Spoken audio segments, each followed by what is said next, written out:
ಸಂಪೂರ್ಣ ನ್ಯೂಸ್ಗೆ ಸ್ವಾಗತ. ನಾನು ಮಹಾದೇವ್ ದಿಗ್ಗಾಂವ್. ಬಿಡಿಎಯಲ್ಲಿ ಎಂಥ ಗೋಲ್ಮಾಲ್ ನಡೆದಿದೆ ಗೊತ್ತೇನ್ರಿ? ಒಂದಲ್ಲ ಎರಡಲ್ಲ, ಬರೋಬ್ಬರಿ 160 ಕೋಟಿ ರೂಪಾಯಿ ಗೋಲ್ಮಾಲ್ ನಡೆದಿರತಕ್ಕಂಥದ್ದು. ಬಿಡಿಎಯಲ್ಲಿ ಭಾರಿ ಗೋಲ್ಮಾಲ್ ನಡೆದಿದ್ದು, ನಕಲಿ ದಾಖಲೆಗಳ ಮೂಲಕ ಬಿಡಿಎ ವ್ಯಾಪ್ತಿಯ 160 ಕೋಟಿ ರೂಪಾಯಿ ಮೌಲ್ಯದ ಭೂಮಿಯನ್ನು ಕಬಳಿಸಲು ನಡೆದಿದ್ದ ಅಕ್ರಮವೊಂದು ಬಯಲಿಗೆ ಬಂದಿದೆ. ರೆವಿನ್ಯೂ ಅಧಿಕಾರಿ ಸೇರಿ 4 ವಿರುದ್ಧ ಬೆಂಗಳೂರಿನ ಶೇಷಾದ್ರಿಪುರಂ ಪೊಲೀಸ್ ಠಾಣೆಯಲ್ಲಿ ಎಫ್ಐಆರ್ ದಾಖಲಾಗಿದೆ. ಬೆಂಗಳೂರಿನಲ್ಲಿ ಸರ್ಕಾರಿ ಭೂಮಿಗಳು ಸೇಫ್ ಅಲ್ಲ ಅನ್ನೋದು ಇವಾಗ ಪ್ರೂವ್ ಆಗಿಬಿಟ್ಟಿದೆ. ಬನ್ನಿ, ಏನದು ಅಕ್ರಮ? ಸರ್ಕಾರಿ ಭೂಮಿ ನುಂಗಲು ಮುಂದಾದ ಆ ಭ್ರಷ್ಟ ಅಧಿಕಾರಿಗಳು ಯಾರು? ಮೋಸ ನಡೆದಿದ್ದು ಹೇಗೆ? ಅದನ್ನ ಬಯಲಿಗೆಳೆದಿದ್ದು ಯಾರು? ಏನು? ಇಲ್ಲಿದೆ ಎಕ್ಸ್ಕ್ಲೂಸಿವ್ ಅಪ್ಡೇಟ್. ಬೇಲಿಯೇ ಎದ್ದು ಹೊಲ ಮೇದ ಕತೆ. ಬಿಡಿಎ ವ್ಯಾಪ್ತಿಯ ಭೂಮಿಗೆ ಭ್ರಷ್ಟ ಅಧಿಕಾರಿಗಳ ಕಣ್ಣು. 160 ಕೋಟಿ ರೂಪಾಯಿ ಮೌಲ್ಯದ ಭೂಮಿ ಕಬಳಿಸಲು ಹುನ್ನಾರ.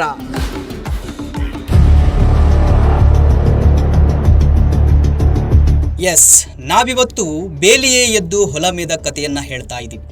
ಬೆಂಗಳೂರು ಅಭಿವೃದ್ಧಿ ಪ್ರಾಧಿಕಾರ ಬಿಡಿಎ ಜಾಗೃತ ದಳವು ಭಾರೀ ಹಗರಣವೊಂದನ್ನು ಬಯಲಿಗೆಳೆದಿದೆ. 160 ಕೋಟಿ ರೂಪಾಯಿ ಮೌಲ್ಯದ ಭೂಮಿಯನ್ನು ಫೇಕ್ ಡಾಕ್ಯುಮೆಂಟ್ ಸೃಷ್ಟಿಸಿ ಕಬಳಿಸಲು ಭಾರೀ ಪಿತೂರಿ ನಡೆದಿದ್ದ ಆತಂಕಕಾರಿ ವಿಚಾರವೊಂದನ್ನು ಜನರ ನಿದ್ದೆಗೆಡಿಸಿದೆ. ಬೆಂಗಳೂರಿನ ದಕ್ಷಿಣ ಕೊತ್ತಲೂರಿನ ಬಿಡಿಎ ಪ್ರಾಪರ್ಟಿ ಮೇಲೆ ಸರ್ಕಾರಿ ಅಧಿಕಾರಿಗಳೇ ಕಣ್ಣಿಟ್ಟು ಭಾರೀ ಅಕ್ರಮವೊಂದನ್ನು ಎಸಗಿದ್ದಾರೆ. ರೆವಿನ್ಯೂ ಇಲಾಖೆಯ ಸಹಾಯಕ ಆಯುಕ್ತರು ಸೇರಿದಂತೆ 4 ಗುಂಪಿನ ವಿರುದ್ಧ ಈ ಸಂಬಂಧ ಪ್ರಕರಣ ದಾಖಲಾಗಿದೆ. ನಕಲಿ ದಾಖಲೆಗಳನ್ನು ಸೃಷ್ಟಿಸಿ ಅಧಿಕೃತ ಸ್ಥಾನಮಾನ ದುರುಪಯೋಗಪಡಿಸಿಕೊಂಡು ನಡೆಸಲಾದ ದೊಡ್ಡ ಪ್ರಮಾಣದ ಭೂ ವಂಚನೆ ಇದಾಗಿದೆ.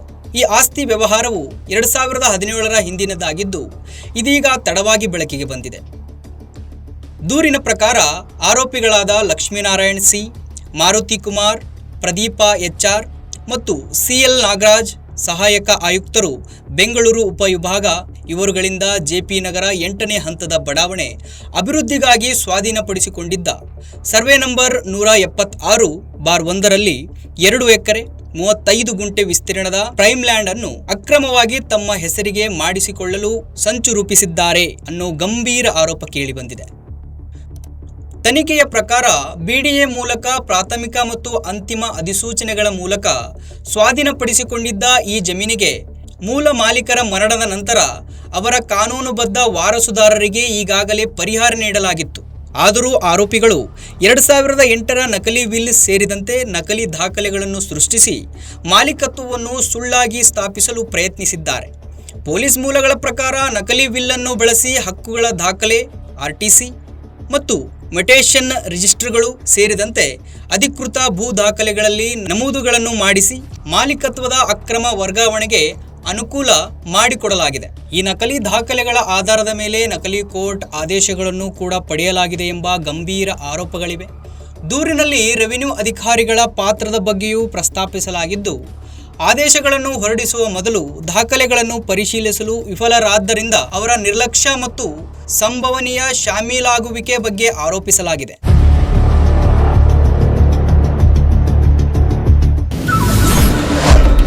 ರೆವಿನ್ಯೂ ಅಧಿಕಾರಿ ಸೇರಿ 4 ವಿರುದ್ಧ ಎಫ್ಐಆರ್. ನಕಲಿ ದಾಖಲೆ ಸೃಷ್ಟಿಸಿ ಭೂಮಿ ನುಂಗಲು ಯತ್ನ. ಶೇಷಾದ್ರಿಪುರಂ ಪೊಲೀಸ್ ಠಾಣೆಯಲ್ಲಿ ಕೇಸ್. ಏನಿದು ಕೇಸ್? ಯಾವ ರೀತಿ ಮೋಸ ನಡೆದಿದೆ ಗೊತ್ತಾ?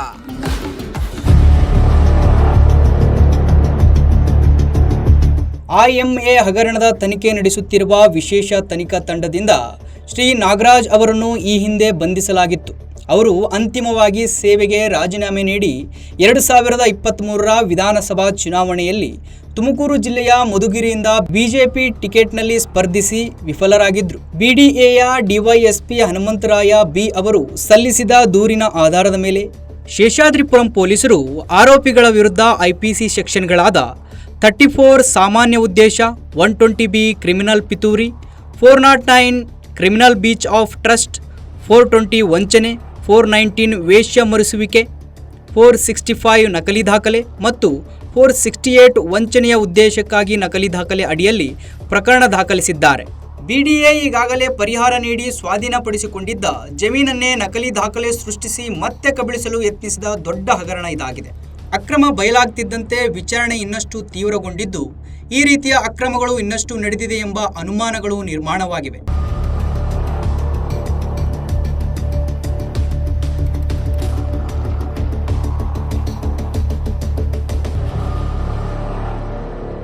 ಇದಾಗಿತ್ತು ಇವತ್ತಿನ ಸ್ಪೆಷಲ್.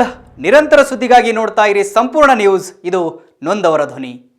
ಸಂಪೂರ್ಣ ನ್ಯೂಸ್, ಇದು ನೊಂದವರ ಧ್ವನಿ.